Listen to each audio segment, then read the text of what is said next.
Hey, what's up guys? I recently came across a video from Spite's Corner about how reliability supposedly doesn't matter, and needless to say, that video rage baited the shit out of me.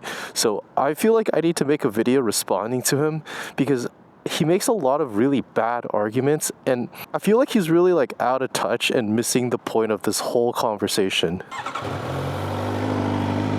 So he starts off his video by making this point that reliability is what you make out of it, right? It's not something you just simply believe in. Unlike Tinkerbell, it does not get better if you believe in it. Reliability is what you make out of your motorcycle. And this argument doesn't really like make any sense, right? I don't think anybody who has a Yamaha or a Honda or Suzuki or whatever, they expect their bike to last without doing basic maintenance, right? That's like not a thing, right? People aren't stupid.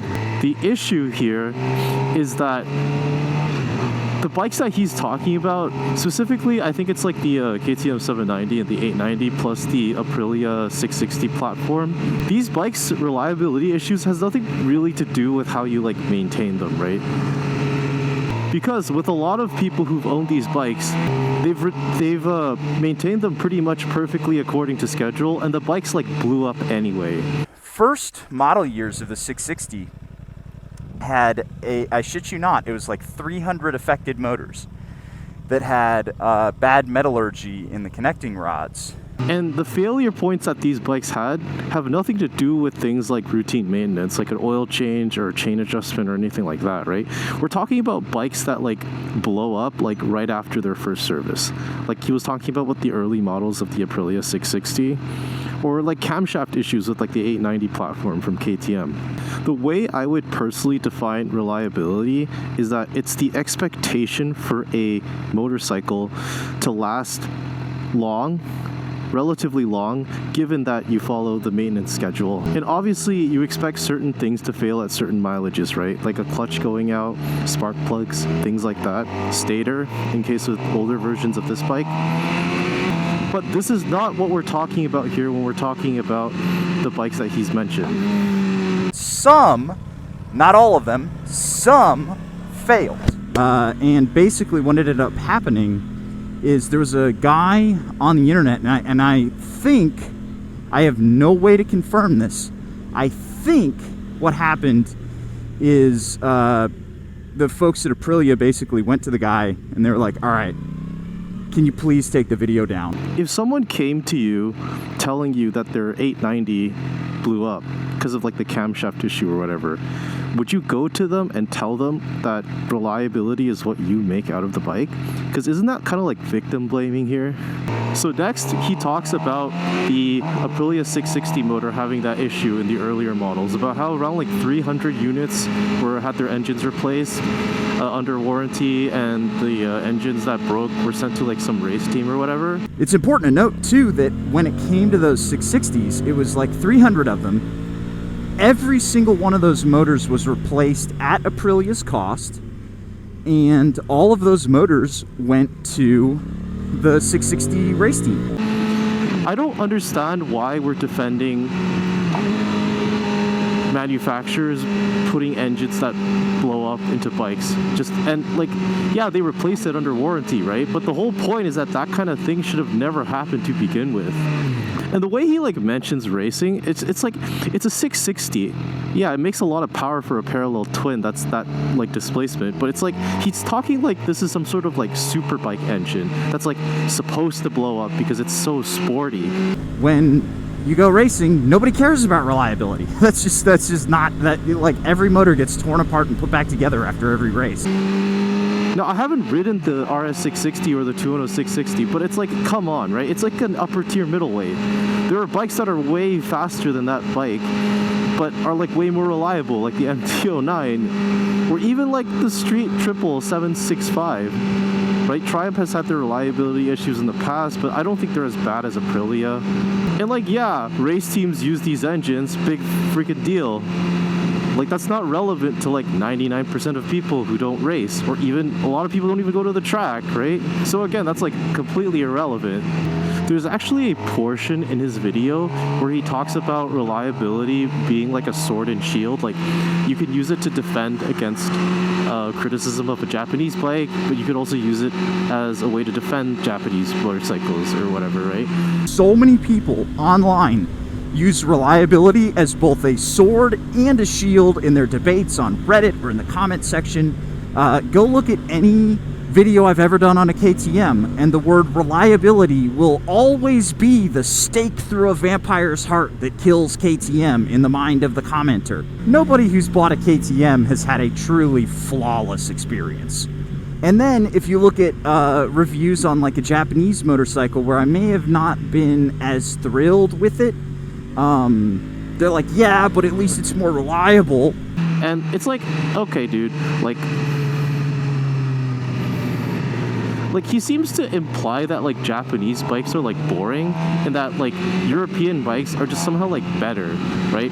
And I don't know anything about like KTM. I know their like dirt stuff is like really innovative or whatever, and it kind of blows its competition out the water or whatever.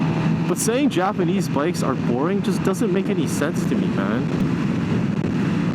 Like, I don't know what he's implying here. Like, there's millions of people who buy Japanese bikes and have loads of fun with them, and they don't deal with any of the headache that comes with owning something like a KTM.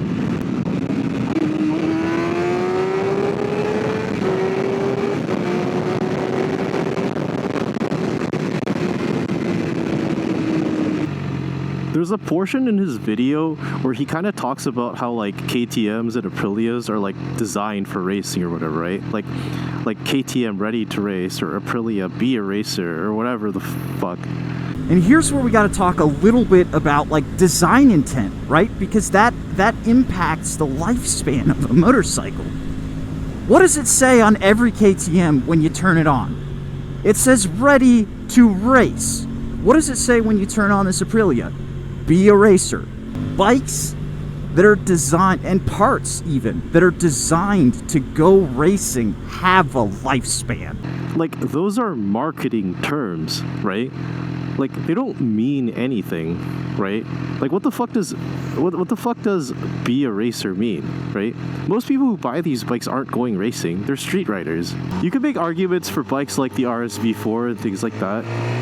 And so when you look at KTM and you're like, well, those bikes are questionably reliable. I mean, that is a bike that is trying to push as much power as humanly possible in as race-ready a bike as they could make. But like, again, there are other leader bikes out there.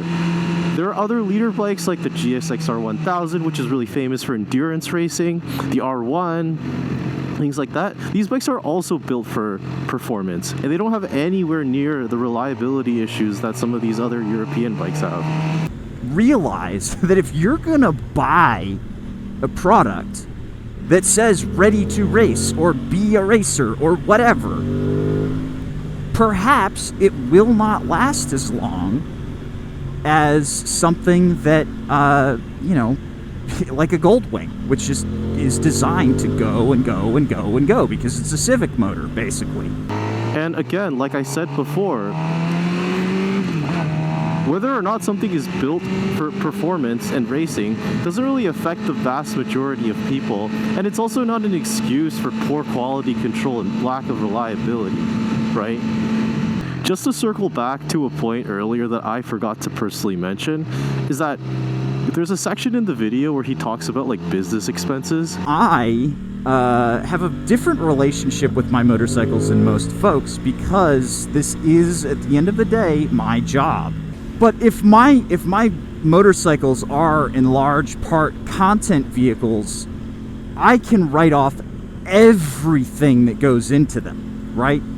Every oil change is a business expense. Every tire change is a business expense. Oh, he spends so much money on like labor and fixing his bikes, this and that, and it's like, it's okay because he can like expense it as a business. And it's like how out of touch are you to like say this to people watching your videos, right? Like, the vast majority of people aren't content creators. We can't do that, right? If we have to maintain or fix a bike, we have to do it out of our own pocket. We can't just write it off for income.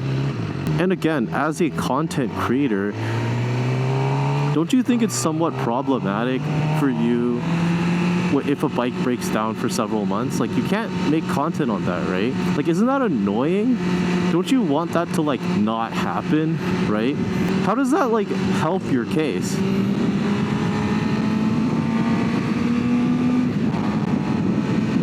Doesn't spending more money on a bike mean that you make less money off of it as a business owner? Like, again, you know, you're not really helping your case here.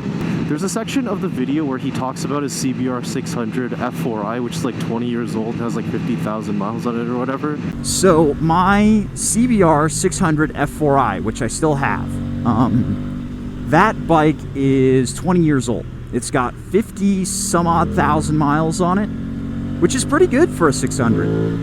That bike still works great. But I had to replace the clutch in it because the clutch was acting funny. And I had to, and it still has an issue where the neutral sensor is starting to fail. And I think what he's trying to say is that all bikes, no matter what brand, will have issues long term when you ride them hard, right? I have seen guys put insane miles on LC8s.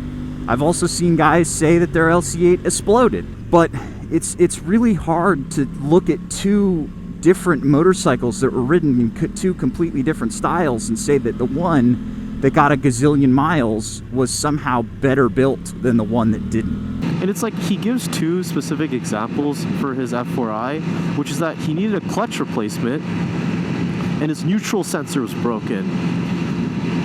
But the point that he made goes completely against what he said before, right? Because think about it. The F4i is 20 years old and has 50,000 on it. And the only two things that he could think of are the neutral sensor breaking and the clutch needing replacement, right? First of all, the clutch replacement, that's like a regular maintenance thing after like a certain amount of time. You know, I don't know what he was doing, whether he was doing clutch ups like all the time with it. And the neutral sensor thing, that's just like an annoying thing, right? Like that doesn't really affect how you ride. Like maybe, for example, you can't leave the bike on its side stand while it warms up, right? You know, it's like a convenience thing, but it doesn't really negatively impact the actual rideability of the bike in any way. And you're comparing that to bikes that are like literally blowing up and being unrideable. Not only that, the bikes that are blowing up and being unrideable, they're like relatively new, right? Like the 660 has only been out for a couple of years, but you know, your F4i is like 20 plus years old. Doesn't that kind of like prove the exact opposite of what you're talking about? Like, we're not talking about a clutch going out on like an 890 here, right? Like we're talking about the engine blowing up. We're talking about it being unrideable for several months for some people. Failed electronics, things like that. Like, I would take a bike that needed a clutch replacement over something like an 890 that might blow up in my face, right? With all the points that Spites made, he doesn't really give a case as to why reliability, quote unquote, doesn't matter, right? You can argue that, for example, these KTM bikes, these Aprilia 660s, they are worth the risk of blowing up because they are just so much more exciting to ride than their competition. Like, I don't buy that argument. Like, I'm sure these bikes are fine bikes, and I think the number of them that actually blew up is fairly small compared to like whatever you see on like social media or whatever. Right? I don't think the 660 Aprilias have the issue anymore. But again, I just find it really hard to believe that people are like willing to take the risk of a less reliable bike for that experience. Especially since a lot of the 890, 790 KTM models were adventure bikes that people were buying. Use case has a lot of impact on the lifespan of a vehicle and the parts on that vehicle. So if you're selecting race parts to put on your street bike and you're complaining about the longevity of that, I mean, you're using something that's designed to be bought thrown away and replaced. Not necessarily bikes that people would like take to the track or whatever, right? And it's like with a long distance adventure touring bike that could do off-road stuff and whatever, you would think that people would value reliability in a platform like that, right? Like, you don't really care that much about like the exciting dynamics of a bike like that. Here is the reality of most people's situations, right?